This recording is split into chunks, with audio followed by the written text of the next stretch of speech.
Niba uzi neza ko ujya ufuhira umukunzi wawe ukarenza urugero, iyi video irakureba. Uyu mukobwa yitwa Caitlyn, ni umwarimu wa yoga ndetse akora akazi kajyanye n'ubukomisiyoneri bwo kugurisha amazu, bimwe dukunze kwita real estate. Hanyuma akundana n'uyu musore witwa Colin.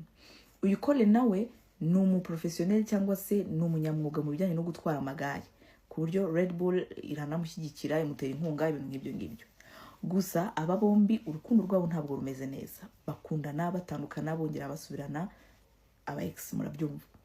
Ubwo rero nibwo nyuma na nyuma baje noneho kuza kuganira, biba ngombwa ko bavugana bati reka tubeseriye urukundo rwacu turugemo neza, tureke kujya duhora dutongana.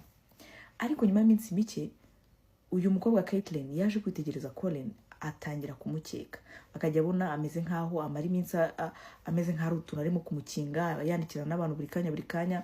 Biba ngombwa ko uyu mukobwa Caitlyn afata telefone ye atangira kuyirebamo. Ikosa rikomeye cyane ukwiye kwitondera no kuba wakora mu buzima bwawe. Yagiye muri telefone ya Colin atangira kuyirebamo, asanga hari umuntu akivugana nawe atakagombye kuba avugana nawe. Colin yavuganaga n'uyu mukobwa witwa Moria.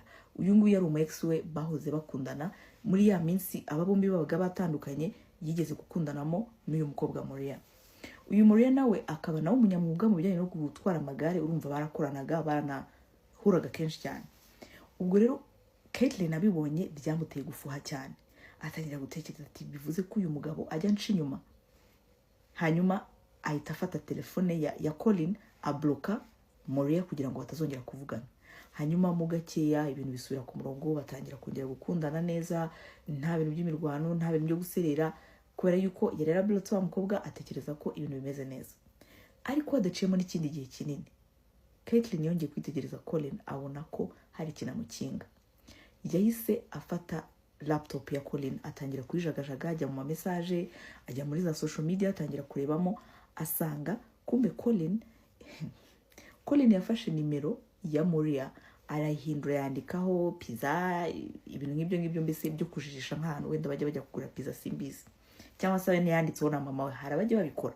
Ugafata nimero y'umuntu ucanaho inyuma umukunzi wawe cyangwa umuntu mubana, ukandikaho ngo Fideli kandi yitwa Christelle, ibintu nk'ibyo. Nibyo nawe Colin yakoze. Hanyuma amaze kubigenza gutyo, Caitlyn amaze kugera muri social media, nibwo yabonye yuko social media za Colin, nibwo yabonye yuko akivugana na Moria, ahubwo yahinduye amazina ye akamwita ikindi kizina nyine we atapfaga kumenya. Yahise abona ko aba bombi hari ukuntu bajya banahura. Muraho neza. Ubushize nabasabye iminota 2 yonyine kugira ngo mbasobanurire forex trading n'uburyo ikoramo ukaba wayibyaza umusaruro. Gusa ushobora kuba utarabonye iyo video cyangwa se ukaba utarabisobanukiwe neza. Niyo mpamvu ngiye kugusubiramo muri makeya ugusobanukirwe forex trading n'uburyo kiwabyaza umusaruro ikakugirira inyungu. Forex trading ni nkuko wumva forex exchange, ivunjisha ariko rikorerwa kuri murandasi. Nkuko ufata amafaranga ukagenda ukajya muri forex bureau cyangwa se n'ahandi hantu ugatanga amadolari bakaguha amapound cyangwa amanyarwanda cyangwa se amarundi. Gusa forex trading iyo ikorerwa kuri murandasi cyangwa se kuri internet, nta muntu muhura mu buryo buri person cyangwa se imbona nkubone ngo umuha amafaranga ayakuvunjire aguha yandi. Bivuze ko uyamuhera kuri internet nawe akagusubiza kuri internet.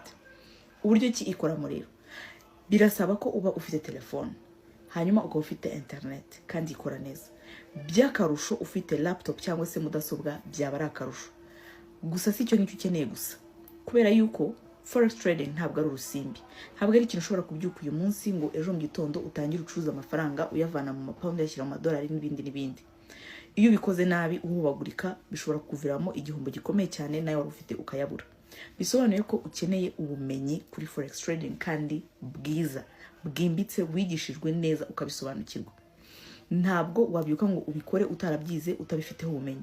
Niyo mpamvu nabashakiye mwarimu mwiza cyane mu Rwanda, umwarimu ufite ubumenyi wa mbere mu Rwanda wigisha neza forex trading. Uramusanga rero, umanuke muri comment, ndaza gupiningamo comment ya mbere usangamo, uraza gusanga ari groupe iri kuri Telegram. Bivuze ko usabwa ku downloadinga application ya Telegram muri telefone yawe, hanyuma ukahita uza muri ya comment ukayikandaho, izahita kujyana direct muri groupe kuri Telegram. Niho hari mwarimu n'abandi bagenzi bawe biga aya masomo. kandi uzasangamo ubuhamya bazakubwira uburyo ki babikoze bikababyarira inyungu bakaba bageze kure cyane. Ndetse uraza no gusangamo ababonye iyo video ya mbere itaramara n'ukwezi nashyizeho, nabwo baraza kukwihera ubuhamya bakubwire ko aho bageze ari kure cyane kandi biri kubabyarira inyungu. Icyo usabwa no kujoininga group gusa kuri Telegram, unyuze muri comment ndibuze gushyira hasi, hanyuma ukagenda ukiga mu masomo. Ibindi bisigaye uzabimenyeramo, uzasanga mwarimu n'abandi muzigana bazagusobanura mu buryo burambuye kandi uzabisobanukirwa neza kurushaho, uzagaruka unshimire. Nkaho ibyo bidahagije, mu butumwa bwose Caitlyn yasomye hagati yabo bombi yaje kubona yuko Moriah yari arimo kwitegura kuza mu gace batuyemo kubera ko hari ishuranwa ry'amagare ryari rigiye kuba kandi bagombaga kuryitabira. Ahita abona ko aba bombi bari bapanze kuza kubonana bagatembera bakanasangira. Yararakaye bimutera umushiha, ariko ntiyabibwira Colin cyangwa se ngagira ikintu amubazaho, araceceka arategereza.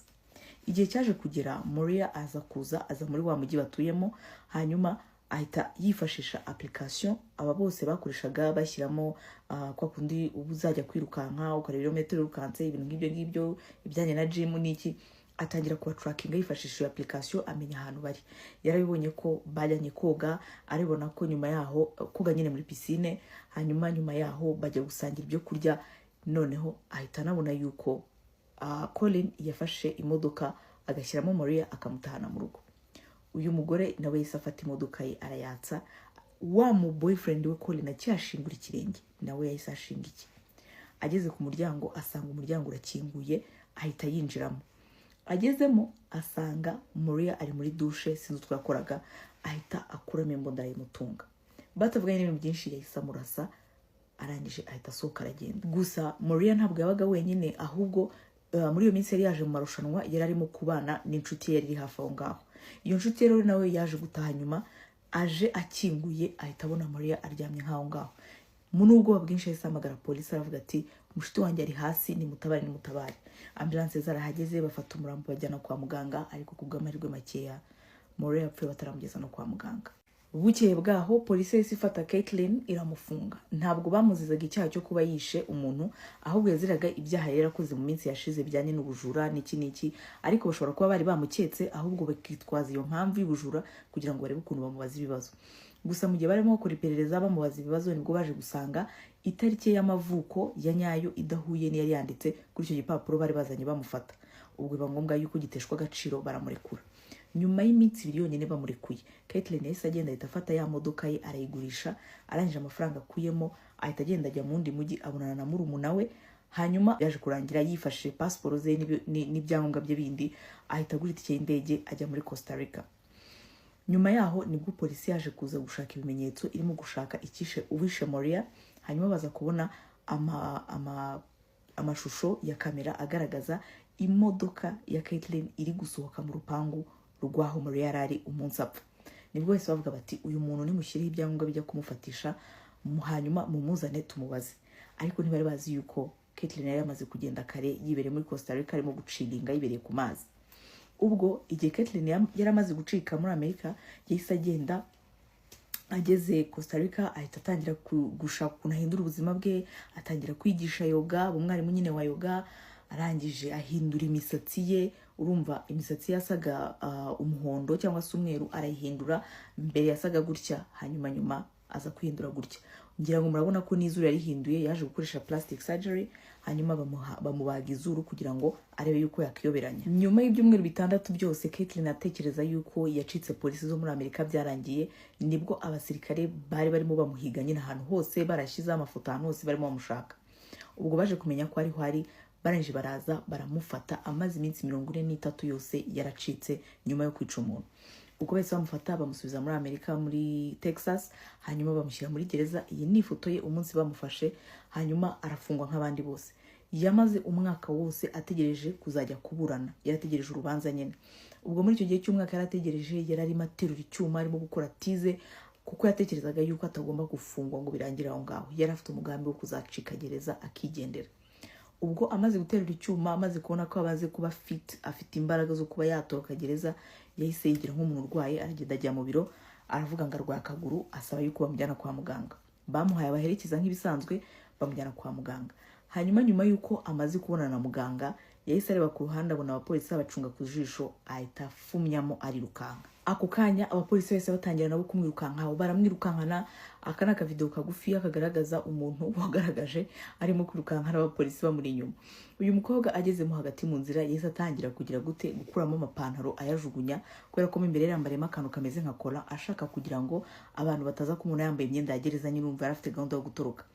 Ubwo mugihe arimo kwirukanka agenda akuramo n'amapantaro, abantu bamufasha amafoto n'amavideo, arakomeza arirukanka. Arangije mugihe arakirimo kugerageza kuba yakurira igipangu ngo asimbuke abacike, bahise bamufata amaguru, baramukura bamusubiza hasi, bamujyana muri gereza. Ubwo bamusubije muri gereza nyine arafungwa.